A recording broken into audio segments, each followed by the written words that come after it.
My fellow Americans, this is an amazing moment for me. To think that a once scrawny boy from Austria could grow up to become governor of the state of California, that is an immigrant's dream. In school, when the teacher would talk about America, I would daydream about coming here. I would daydream about living here. As long as I live, I will never forget the date when I raised my right hand and I took the oath of citizenship.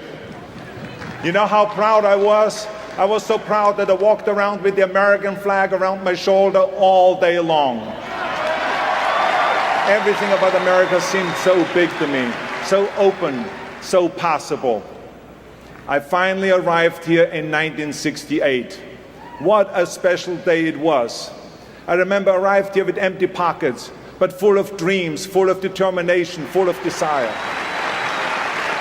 To my fellow immigrants listening tonight, I want you to know how welcome you are. We encourage your dreams. We believe in your future.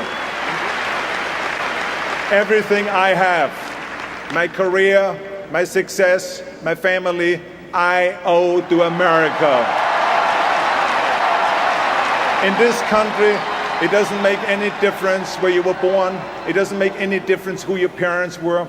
It doesn't make any difference if you're like me and couldn't even speak English until you were in your 20s. America gave me opportunities and my immigrant dreams came true. I want other people to get the same chances I did, the same opportunities, and I believe they can. We are the America that sends out the Peace Corps volunteers to teach our village children.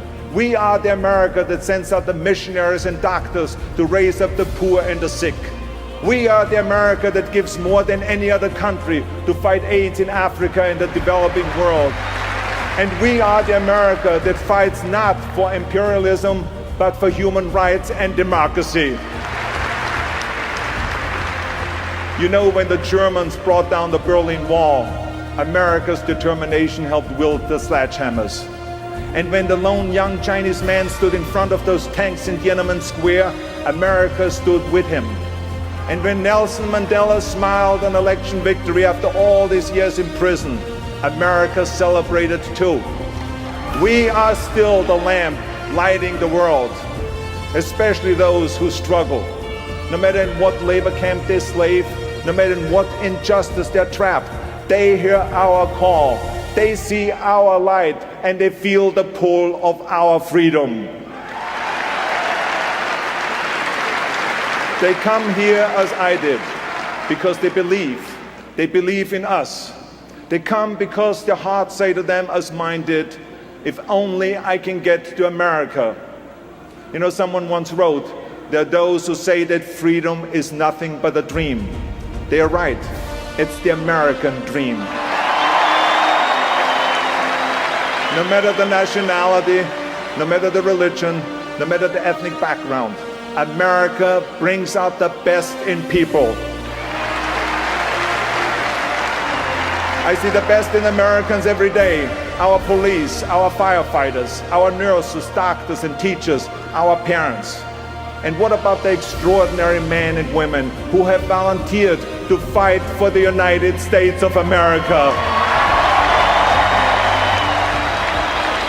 I have visited our troops in Iraq, Kuwait, Bosnia, Germany, and all over the world.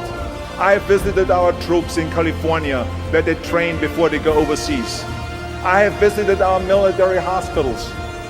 And I tell you this, that our men and women in uniform do not believe they're two Americas. They believe there's one America and they're fighting for it.